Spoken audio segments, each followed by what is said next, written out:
Melanie Schwartz, Dr. Melanie Schwartz from Viewpoint Psychology and Wellness. Dr. Schwartz, thank you for being with us. Of course. Thank you.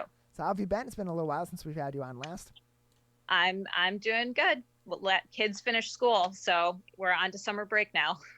Very, very nice. So any common issues as of late amongst your patients that we've seen since we've last spoke, different from the last time we talked? I think a lot of an increase in anxiety just because people are unsure now that the state is opening up what the right move for them is right now. And so there's a lot of questioning as far as what is safe for them. And so that's been frequent conversations for me in my sessions lately. We've also seen a lot of other issues come up. We talked a lot with Senator Jim Runstead earlier about the visitation restrictions at nursing homes and senior communities, and the toll that takes on their mental health. And also earlier on in the week, we spoke with Sally Pung, Michigan's long-term care ombudsman, about the same issue. What presents the largest mental health challenge for seniors who have been isolated inside long-term in their long-term care facilities due to the pandemic, or haven't been able to see their families in person and embrace them, and so on? I mean, I think it's fairly the same as us in terms of depression, anxiety, loneliness, boredom, trauma, grief. It's the same feelings for them, especially people who are used to being very social and now they're very isolated. They're not allowed out of their rooms or out of their apartments. And it's very depressing for them, or creating a lot of anxiety, not knowing when they're going to see their loved ones or their friends or their family members. It's creating a lot of the same feelings that we have, but it just looks a little different because of the situation that they're in versus what we're in. And other than, we've spoken before about interacting with them via technology and talking to them through the phone. Other than that, is there anything else that they can do, or anything else that we can do as their family members, as their loved ones, to help them through that situation? Definitely have more contact with them. One thing that people can do is they can write letters to loved ones. I'm sure that they would love to have mail and have something to do, and sending them pictures, things that we don't do anymore because, number one, you can see that you used to be able to see them in person, but they still want to know what's going on in everyone's life. So pictures. My son, one thing that he's done for some of our family members is that he's made drawings for them. He's made kind of a creative hug of a person with like arms, and then we're mailing that off to people. And that's been really helpful. People are really appreciating that because they can't touch anyone. And it's very saddening for them. So just staying in contact as much as possible. Now that the weather is nicer, I think it's easier for our loved ones to maybe go out into a courtyard or just out into the parking lot and just do a social distance visit, which is a lot easier now that the weather has improved. In nursing homes in particular, a lot of the patients that are there already have amounting physical issues that are keeping them in the nursing home. How is their mental health connected to their physical health? Does one affect the other, and does that present any more issues as time goes by? Yes. I mean, they probably already are dealing with depression and anxiety, and now you add isolation into that, and that's a whole nother level. So 100% physical affects mental health, and mental health affects physical. So, they're intertwined. And so probably when we call them activities of daily living, when people are no longer able to complete their activities of daily living, such as driving a car, completing their routine, taking a shower, the things that they would be able to do on their own, that increases their depression or anxiety or both.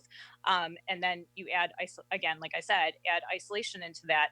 And so it's very important for the healthcare workers that are working with them to be aware and make sure that, kind of monitor their mental health and see how they're doing and intervene if needed. And what sort of long-term issues can elongated loneliness and isolation have on an individual, particularly in this situation, but also just in general? Well, depression. Depression is the main mental health issue that's going to come out of this. When things don't change, we develop what's called learned helplessness, which leads to depression. And that's when things chronically stay the same. And you may have tried to do something different and it hasn't worked, or nothing has been able to change. And so it does lead to depression. And so being able to be aware of that, and also educate our loved ones who are in nursing homes or in assisted living communities. What are the symptoms to look for? What does depression look like? What does anxiety look like? What does grief look like? So that if they start to notice it or they start to feel it, they can reach out to somebody and let them know what's going on. We also spoke earlier on, Melanie Schwartz with us, Dr. Melanie Schwartz from Viewpoint Psychology and Wellness with us on the Oakland County Megacast on our family of stations. Earlier on in the show, we spoke to Chief Greg Flynn from the West Bloomfield Fire Department. He's at home. He has some time off. Other firefighters in our community are taking a lot of their time off now that they weren't able to get earlier on because of the crisis that amounted and so on. But for those who have been working through this, and for those who have been having other stresses come through during this, work-related, maybe they're off work or they've been in and out of work, what should companies be providing to their employees in terms of time off or ability to rest to help them cope with these issues so that they don't have a mounting work-related stress that affects them in the office and outside of the office? Well, they should make sure that people aren't overworking, that they're working now that things have calmed down, that they do have time off. There's not a right formula for that. It's different for everybody. People have different limits, and that's okay. But just being aware, if you're noticing that some of the fire department, police staff, police department, that they're getting burned out, or they're experiencing some of the symptoms of trauma or grief that we seem to have been experiencing, that they take some time for themselves, that they are able to spend time with their family, that they're able to regroup, because that's how they're going to get through it if we have a second wave or a third wave or whatever is coming to us in our future. So they have to be at their best. And so time off and relaxation and taking a break from the very difficult few months that we've had is going to be very important. Another issue is in our state that's been affecting a lot of people, 340,000 people right now trying to get unemployment who have had their cases frozen because of fraud. 2.2 million people throughout the state of Michigan have either applied for or are currently on unemployment. That's a huge issue right now, and especially those who have not received a check or those who are on hold and in limbo with the state UIA because of fraud. They're also having a serious toll being taken on them. Actually, Representative Cheryl Kennedy was with us yesterday and said a lot of her constituents, and even Jim Runstead earlier on in the show said a lot of his constituents have been calling in at the peak of their stress, and some of them even have been mentioning potential of self-harm because of the financial situation that their unemployment's put in there. So my question for you, Dr. Melanie Schwartz from Viewpoint Psychology, is what can we do to help as their colleagues, as their friends, as their family, to help them through this situation mentally, so that if they're reaching that point, maybe we're able to help pull them back a little bit or point them to resources that can help them? Definitely check in with them. See how they're doing. Offer your support if you can. If they need to find additional resources that they don't know how to find, tell them that you will help them find those resources, or you will find someone who can. Just let them know that you're there, because they feel very alone and very isolated and very helpless. And so knowing that they have support will definitely help them to feel less anxious, feel more secure with the very difficult financial situation that they're in. And for those who are at the peak of their stress, who are at that rock bottom moment and maybe don't have access to the resources they need, such as a psychologist, and because they're off work or they're out of work entirely, what resources are available to them that they would be able to access in order to help them through this situation and maybe talk with somebody? At this point, well, I would definitely contact the community mental health centers, such as Oakland Family Services, or Easter Seals. Those are nonprofit facilities that do offer low cost therapy sessions.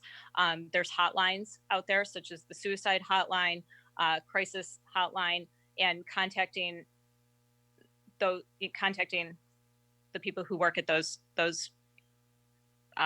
places, and having conversations to figure out how they can get the services that they do need. It is out there. Jewish Family Services as well, contacting them, and they will put you in touch with resources. There's definitely places in the area that will definitely work with them to get them what they need right now. The services are available.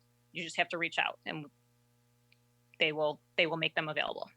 Joined by Dr. Melanie Schwartz from Viewpoint Psychology and Wellness on the Oakland County Megacast. Just a couple more minutes with you, Dr. Schwartz. Anything else that we haven't touched on that may be an issue right now that we haven't spoken about, or anything else that you'd like to say before I let you go? Those seem to be the main issues. Just a lot more anxiety right now. And, as I've said to you guys in the past, reach out, okay? Again, whether you have the resources or you don't, reach out and we will find a way to help. Okay. Because we know that mental health is extremely important right now, as important as your physical health, if not more important. And we will help get you the services that you need, whether it's just talking to someone, whether it's finding support in a different way, whether it's financial or just need someone to talk to, not even as a therapist, but just as somebody who's a buddy who you can speak with. We will be able to help that, because that's what's needed right now. Well, thank you very much for being with us today, Dr. Schwartz. Of course. Thank you.